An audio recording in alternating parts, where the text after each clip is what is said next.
حضرت آدم اور حوا سے پہلے زمین پر انسان کا وجود۔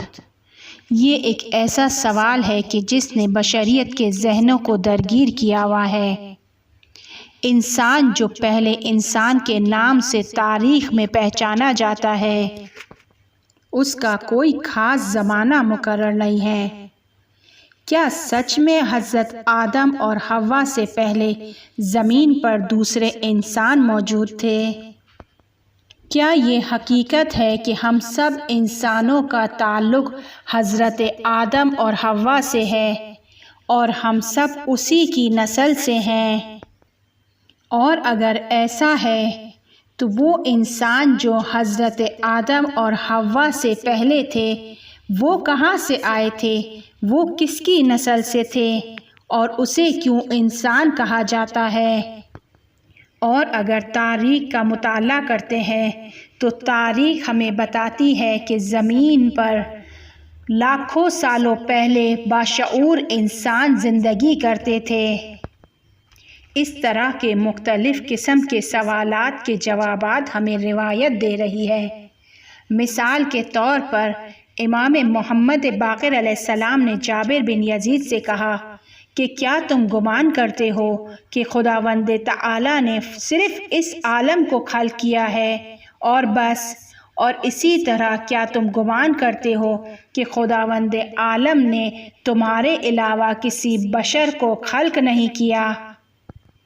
پھر امام فرماتے ہیں، خدا کی قسم، خداوند تعالی نے ہزار ہزار عالم، ہزار ہزار آدم خلق کیے ہیں اور تم اس عالم میں، اس آدموں میں آخری ہو۔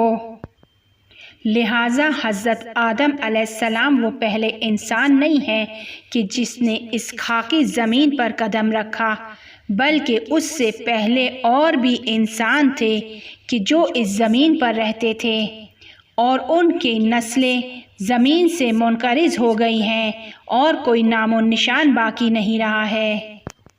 اسی طرح امام محمد باقر علیہ السلام کی ایک عجیب حدیث نظر آتی ہے۔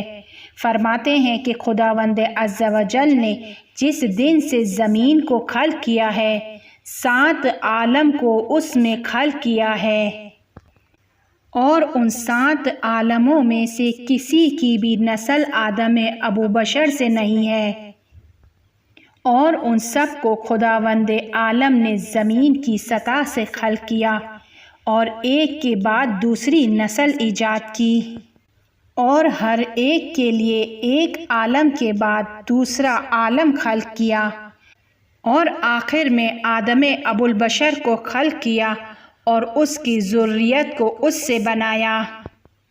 انسان کی خلقت سے پہلے دوسرے انسانوں کے زمین پر ہونے کا منہ بولتا ثبوت یہ ہے کہ جب خدا نے حضرت آدم ابو بشر کو خلق کرنا چاہا تو فرشتوں نے اعتراض کیا کہ کیا تو ایسوں کو زمین پر اپنا خلیفہ بنائے گا جو اس سے پہلے زمین پر خون ریزی کر چکے ہوں؟ لیکن وہ جس قسم کی بھی مخلوق تھی، جس طرح کی بھی مخلوق تھی، آدم ابو بشر کی خلقت سے پہلے اس کی ہستی زمین پر سے مٹا دی جا چکی تھی، وہ لوگ مکمل طور پر ختم ہو گئے تھے۔ حضرت علی علیہ السلام فرماتے ہیں کہ جس وقت خداوند متعال نے ارادہ کیا کہ اپنے دست قدرت سے ایک موجود کو خلق کرے، کس وقت ارادہ کیا؟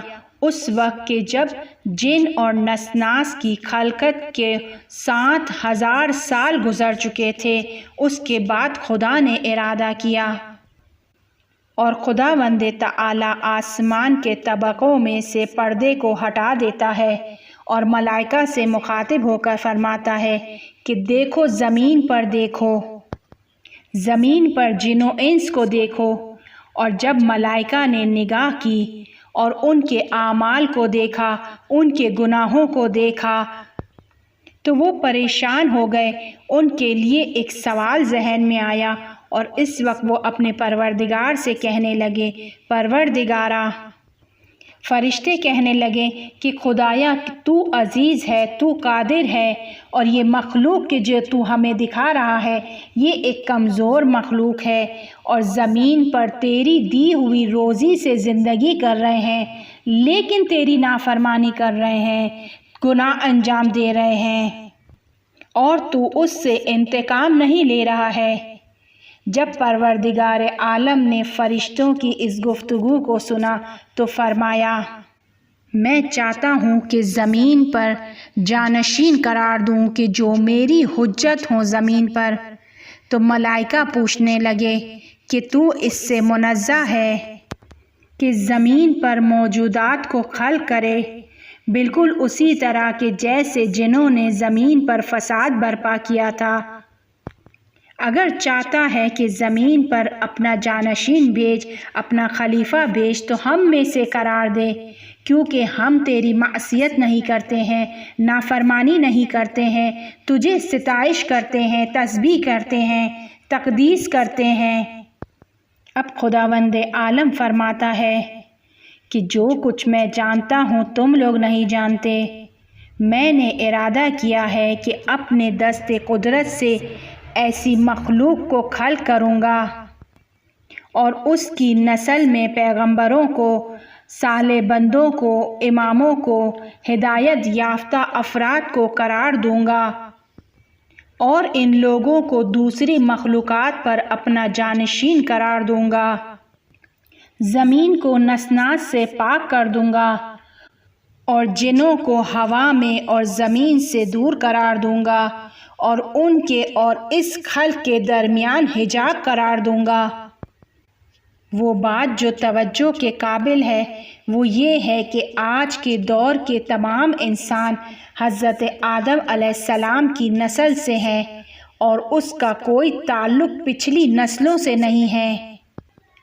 اسی لیے خدا قرآن میں بار بار کہہ رہا ہے، اے بنی آدم، اے بنی آدم، اے آدم کے فرزندوں،